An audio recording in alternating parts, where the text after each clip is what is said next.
Qozog'istondagi atoqli faoliyatchi Otyurt Fidoyilar nomli kishilik huquq tashkilotining qurg'uvchisi Serjan Bilashev o'g'lining Qozog'iston hukumat tomonidan nazarband qilingandan keyin muhojiratga faoliyatchi Abluzo qozoq xalqiga Serjanni qo'yib o'tish erkinligini asliga keltirish uchun 22 mart kuni namoyish o'tkazishga chaqiriq qildi.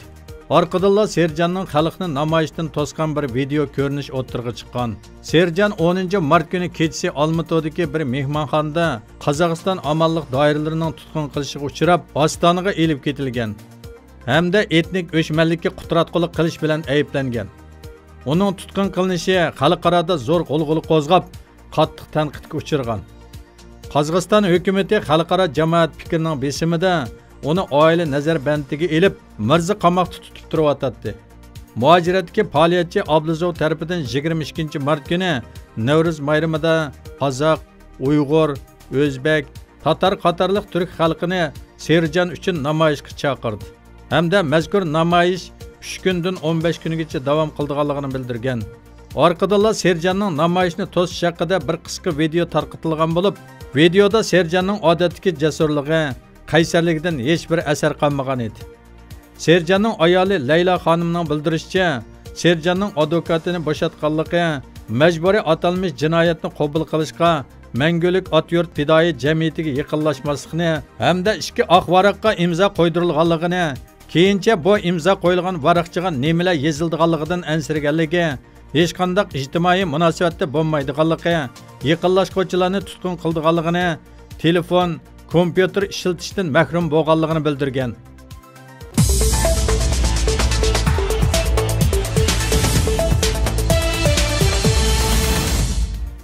İstanbulda Sharq Turkistondagi jazo lagerlari va Uyg'ur sarxonlarining oqibati muzakkara yig'ini o'tkazildi. 16 mart İstanbulda universitetlardagi akademik tadqiqotchilar, har qaysi gazet, jurnal, televiziyaning muxbirlari, Sharq Turkiston tashkilot mas'ullari bo'lib, 21 kishining ishtiroki bilan Sharq Turkistondagi jazo lagerlari va Uyg'ur sarxonlarining oqibati muzakkara yig'ini o'tkazildi. Yig'in oldi bilan Sharq Turkiston, Turkiya, Turk dunyosi va islom dunyosida o'z vatanining hurligi uchun hayotidan ayrilgan aziz shahidlarga 1 minutlik hurmat bildirish bilan boshlandi. Orqadan Turkiya va Sharq Turkiston istiqlol marshi o'qildi. Uyg'ur Akademiyasi raisi professor doktor Olimjon Inoyatga vakolatan Uyg'ur Akademiyasi muavin raisi doktor Mag'firat Kamol xonim ichilish nutqi so'zladi. O nutqida qisqacha qilib Sharq Turkistonning navbatdagi ig'ir vaziyati va Xitoyning Sharq Turkistondagi jazo lagerlari haqida qisqacha to'xtaldi. Orqadan Uyg'ur Akademiyasi ijroiy raisi Abdulhamid Qaraxon apandi Xitoyning assimilyatsiya siyosati va jazo lagerlari haqida Uyg'ur Akademiyasi muavin raisi doktor Mag'firat Kamol xonim jazo lagerlari va turmalarga begunoh so'langan vakil xarakterlik Uyg'ur sarxonlari haqida tafsiliy doklad sundi.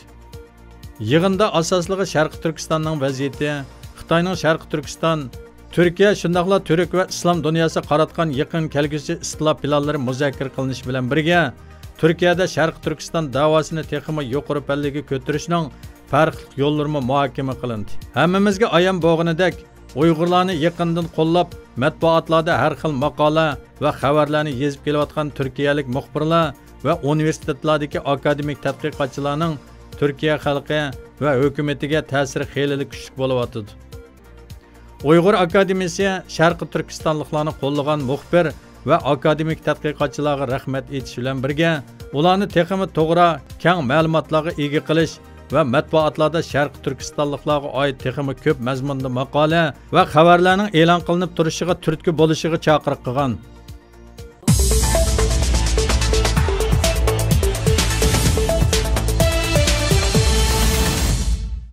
12 mart kuni Nyu-York shahrida Kolumbiya Universiteti Qonun fakultetida Amerika Uyg'ur Akademiyasi bilan Kolumbiya Universiteti Qonun fakulteti, Kolumbiya Universiteti Kishilik huquq instituti va Kolumbiya Universiteti Sharq Osiyo instituti qatorliq organlarning hamkorligida Uyg'ur va boshqa musulmonlarning keng ko'lamli tutqun qilinish to'g'risida ilmiy muhokama yig'ini o'tkazildi.